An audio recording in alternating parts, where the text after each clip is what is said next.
बिस्मिल्लाहिर्रहमानिर्रहीम। अस्सलाम वालेकुम नादरीन, आप यूट्यूब चैनल देख रहे हैं। मैं इमरान ख़ान हूँ। एक इंतहाई अफसोसनाक ख़बर है और उसने हिलाकर रख दिया है पूरे पाकिस्तान को। ख़ास तौर पे बलूचिस्तान के अंदर लोगों में बहुत बेचैनी है। हमने इस इलाके में बहुत काम किया था। ये इलाका जो है वो बारखान का है और खेतरान कबीला यहाँ पे बड़े लंबे अरसे से सरदारी कर रहा है। और इन खेतरान हुक्मरानों के बारे में जब हम वहाँ पे गए थे तो कुछ लोग कहते थे कि इनके पास निजी जेलें भी हैं और इनके पास अपना एक निज़ाम मौजूद है। इस तरह के इल्ज़ामात सिंध के अंदर बहुत सारे ऐसे वडेरे हैं जिनके ऊपर लगता है कि उनके पास भी अपनी निजी जेलें मौजूद हैं। सरदार अरबाब गुलाम रहीम आपको याद होंगे, उनकी भी अपनी निजी जेलों का बड़ा तस्करा रहा। और बहुत सारे लोग हैं बलूचिस्तान में और सिंध में जो अपनी निजी जेलें रखते हैं और उनके अंदर लोगों को कैद कर देते हैं, गरीबों को, बेबस लोगों को और कमज़ोरों को। ये सारी चीज़ें हमें उस दौरान में पता चली जब हम वहाँ पे रिलीफ का काम कर रहे थे। और अब जो खबर आई है बड़ी अफसोसनाक है। चंद दिन पहले एक खातून की एक वीडियो आती है और वो वीडियो वायरल हो जाती है सोशल मीडिया पे। उस वीडियो में वो खातून हाथ में कुरान मजीद उठाकर बैठी हुई हैं और वो लोगों को वास्ता दे रही हैं कि हमें आज़ाद करवाया जाए, हमें आज़ाद करवाया जाए। और सरदार अब्दुर्रहमान के पास, ये सरदार अब्दुर्रहमान खेतरान इनका पूरा नाम है, इनके बारे में ये खातून क्लेम कर रही थी कि सरदार अब्दुर्रहमान के पास से हम कैद हैं।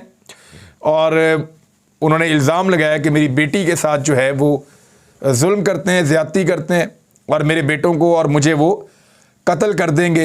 इस तरह का उन्होंने इल्ज़ाम लगाया और ये मिन्नत की उन्होंने कुरान पाक हाथ में पकड़ के, और कसम खाकर उन्होंने कहा कि हम उनकी कैद में हैं तो हमें आज़ाद किया जाए। बहरहाल ये जो बयान है ये चल रहा था सोशल मीडिया पे और ये काफ़ी वायरल हुआ और मैंने ये बयान पहले देखा था। लेकिन अब इंतहाई अफसोसनाक वाक़या हुआ है कि इस खातून की और इसके दो बेटों की लाशें एक कुएं में से बरामद हो गई हैं, मसख शुदा लाशें। यानी ये एक बड़ी खौफनाक चीज़ है।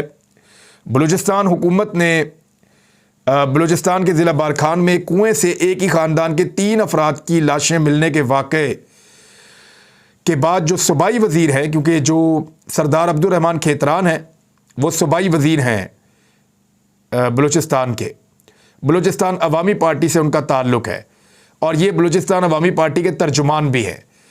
और JIT अब बना दी गई है और उनको वजारत से हटा दिया गया है। वाक़या ऐसे हुआ कि ये जो लाशें मिली हैं, इससे पहले खातून की वीडियो वायरल हो रही थी, फिर इनकी लाशें मिल गई। बारखान से करीब ज़िला कोलू, वहाँ पे एक खातून और उनके 2 बेटों की नमाज जनाजा अदा की गई, लेकिन उनकी तदफीन के बजाय जो मरी कबाइल से ताल्लुक़ रखने वाले अफराद हैं उन्होंने लाशों को उठाया और कोयटा ले गए और वज़ीर आला हाउस के करीब हॉकी चौक है, वहाँ पे उनको रख के एहतजाज शुरू कर दिया और धरना दे दिया। बलूचिस्तान के ज़िला बारखान में हलाक होने वाली खातून और 2 बच्चों के शौहर, उनका नाम है जी खान मोहम्मद मरी। उन्होंने BBC को ये बताया है और इल्ज़ाम आयद किया है कि उनकी बीवी और 7 बच्चे, जिनमें से 2 बेटे अभी जाँ बहक हो गए हैं और बीवी जो है वो भी अब नहीं रही और 5 बच्चे अभी बाकी हैं। उन्होंने कहा सरदार अब्दुर्रहमान खेतरान की निजी जेल में 2019 से कैद हैं, जहां उन्हें तशद्दुद का निशाना बनाया जाता रहा है। और उन्होंने कहा कि मेरे 5 बच्चे अभी भी उसी निजी जेल के अंदर कैद हैं। खान मोहम्मद मरी ने कहा कि उनके कबीले के अफराद ने फैसला किया है कि मुतालबा तस्लीम होने तक कोयटा में लाशों को वज़ीर आला हाउस के सामने रखकर एहतजाज करते रहेंगे। बलूचिस्तान के वज़ीर बराए मवासलात अवामी पार्टी के तर्जुमान सरदार मोहम्मद खेतरान जो हैं, सरदार अब्दुर्रहमान खेतरान, उन्होंने कहा है कि ये इल्ज़ामात मेरे ऊपर गलत लगाए गए हैं, लेकिन ये जो इल्ज़ामात हैं उनके ख़ानदान के अपने लोगों ने भी लगाए हैं। अब ये 2 चीज़ें हैं। देखिए, ये कत्ल तो इसी तरफ जा रहा है। अभी जो इतला एक और आई है कल रात को, वो ये है कि 2 बच्चियों की भी लाशें वहाँ करीब से ही बरामद हुई हैं। तो क्या उन्हें भी कत्ल कर दिया गया है? ये जो बाकी बच्चे हैं उनको भी कत्ल कर दिया गया है? ये बड़े सवालात हैं। और बच्चों को बाजियाब कब करवाया जाएगा, कौन बाजियाब करवाएगा और लॉ इन्फोर्समेंट जो है वो कब हरकत में आएगी? यानी इधर सियासी मामलात के अंदर हमारी फोर्सेस बहुत जल्दी जल्दी काम कर रही हैं, लेकिन ये इंसानी हकूक़ का मामला है जो पूरी दुनिया के अंदर पाकिस्तान का मजाक बनाएगा, पाकिस्तान की सुबकी का बायस बनेगा और इंतहाई अफसोसनाक वाक़या है। इसके ऊपर फौरी तौर पे पाकिस्तान के ताकतवर हलकों को एक्टिव होना चाहिए, पाकिस्तान की एजेंसियों को एक्टिव होना चाहिए, वज़ीर आज़म को खुद एक्टिव होना चाहिए, वज़ीर दाखिला को इसके ऊपर एक्टिव होना चाहिए। छोड़ दें 1-2 दिन के लिए इमरान खान का पीछा और ये वाला काम कर ले और जाकर गिरफ्तार करें उन सारे लोगों को जिन्होंने ये कत्ल किया है।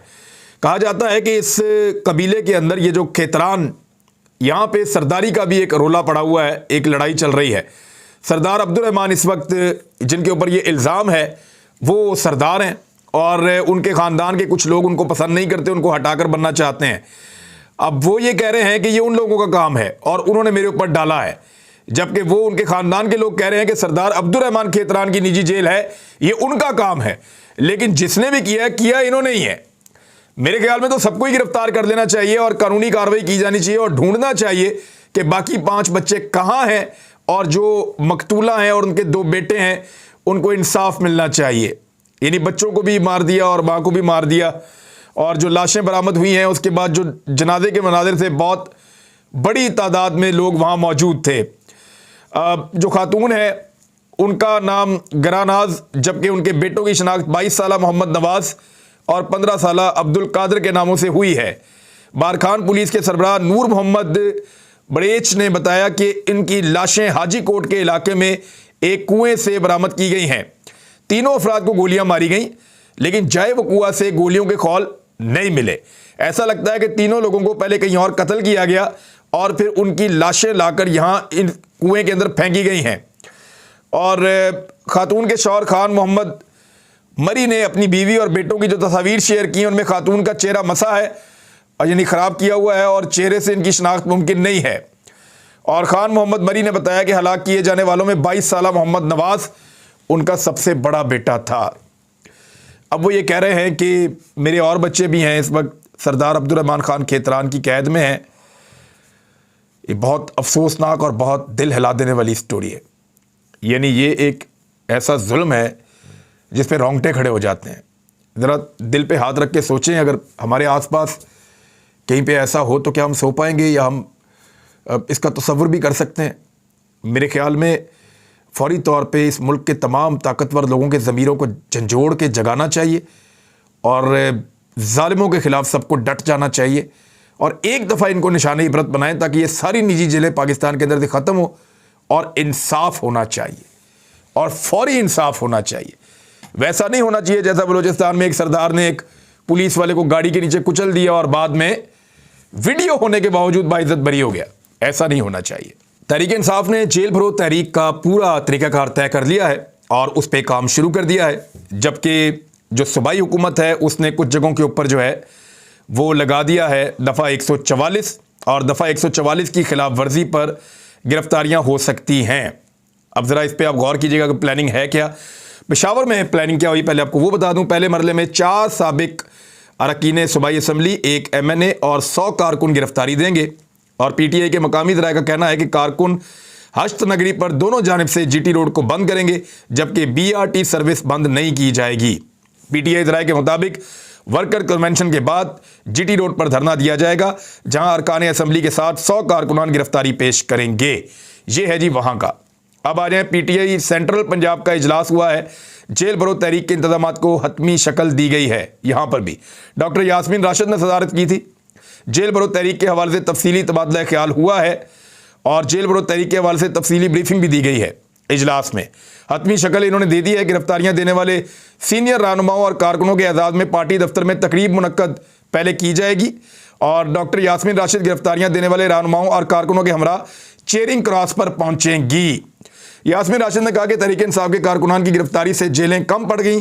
तहरीक इंसाफ की जेल भरो तहरीक पर पुरअमन तहरीक है। हमने हमेशा कानून के दायरे में रहकर एहतजाज किया है। एहतजाज हमारा बुनियादी हक है। जेल भरो तहरीक में पहली गिरफ्तारी कौन देगा? बड़ा सवाल। पाकिस्तान तहरीक इंसाफ की जेल भरो तहरीक जो है उसमें जो पहली गिरफ्तारी होगी, बड़ा जोशो जज्बा है उनके कारकुनों के अंदर। और पहली गिरफ्तारी कौन देगा? हज़ारों जो कारकुन है उन्होंने रजिस्ट्रेशन करवा ली है। सिर्फ एक एक शहर के अंदर हज़ारों कारकुन आ रहे हैं और रजिस्ट्रेशन का सिलसिला अभी तक जारी है। इस हवाले से ज़राए का कहना है कि मुख्तलिफ अजला के 15,000 से ज़ायद कारकुनों ने खुद को रज़ाकाराना तौर पर रजिस्टर्ड करवा लिया है। PTI की जेल भरो तहरीक का आगाज़ 22 फरवरी को लाहौर से होगा। पहले मरहले में साबिक गवर्नर उमर सरफराज चीमा और सेनेटर वलीद इकबाल अपनी गिरफ्तारियां देंगे। साबिक सूबाई वजीर मुराद रास, मोहम्मद खान मदनी और फवाद रसूल भल्लड़ भी गिरफ्तारी देंगे। इसके अलावा पीटीआई के 200 कारकुन भी रहनुमाओं के हमरा गिरफ्तारी देंगे।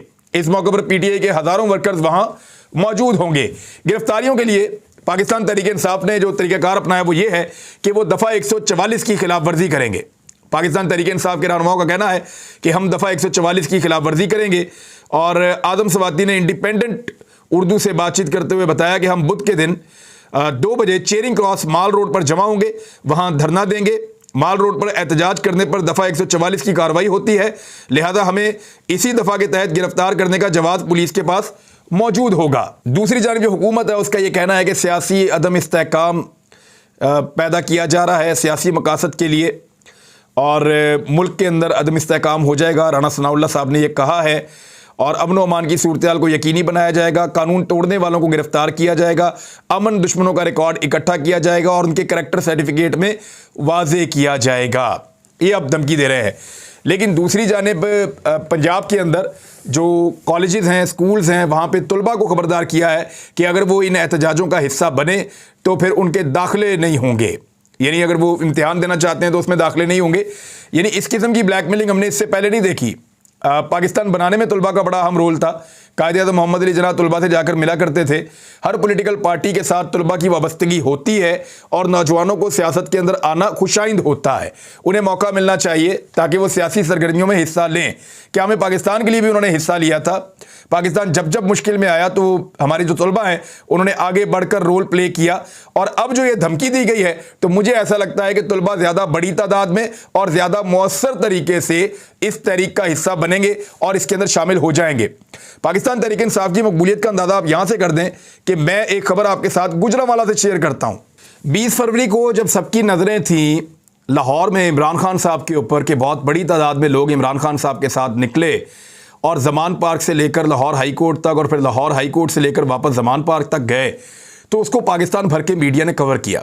लेकिन उस वक्त गुजरांवाला में महंगाई के खिलाफ एक एहतजाज हो रहा था और वो एहतजाज बहुत बड़े पैमाने पर हुआ है। ये उसकी कुछ तस्वीर और मनाजिर आप देख लें कि यहाँ पे पाकिस्तान तहरीक इंसाफ के सिर्फ उम्मीदवार हैं जिन्होंने साबका इलेक्शन लड़ा था।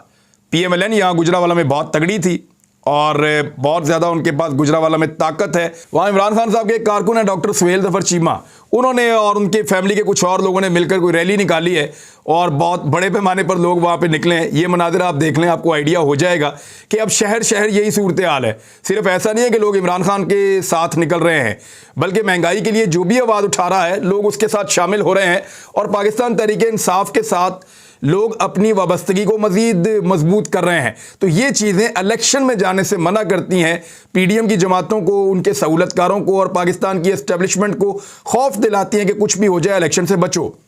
अब एक और खबर है। खबर यह है कि चेयरमैन नैब के इस्तीफे के साथ ही इमरान खान साहब को नोटिस भिजवा दिया गया है। यानी चेयरमैन नैब नहीं चाहते थे, ऐसा लगता है, कि इमरान खान साहब को वो गिरफ्तार करें। कुछ गैर मुसद्दका जो खबरें आ रही हैं उनके मुताबिक ये है कि चेयरमैन नैब के ऊपर ये दबाव डाला जा रहा था कि हर हाल में इमरान खान को 2 महीने के अंदर गिरफ्तार करना है, लेकिन वो इमरान खान साहब को गिरफ्तार करने से गुरेजा रहे क्योंकि कोई ऐसा केस ही नहीं है। लेकिन उन्होंने फिर जब ज़्यादा दबाव बढ़ गया तो फिर इस्तीफ़ा देना मुनासिब समझा और इस्तीफ़ा देकर अपनी जान छुड़ाई कि बजाय इसके कि मैं भी पूरे पाकिस्तानियों की मुखालफत मोल ले लूँ और पाकिस्तान में अपना इश्तिहार बना लूँ और लोग मुझसे नफरत करें, तो मैं इस्तीफ़ा देकर जान छुड़वाता हूँ। इमरान खान को जिसने गिरफ्तार करना है खुद ही कर ले। और उसके बाद जाते जाते वो कह भी गए कि अफसरान जो है आइन और कानून के मुताबिक चलें।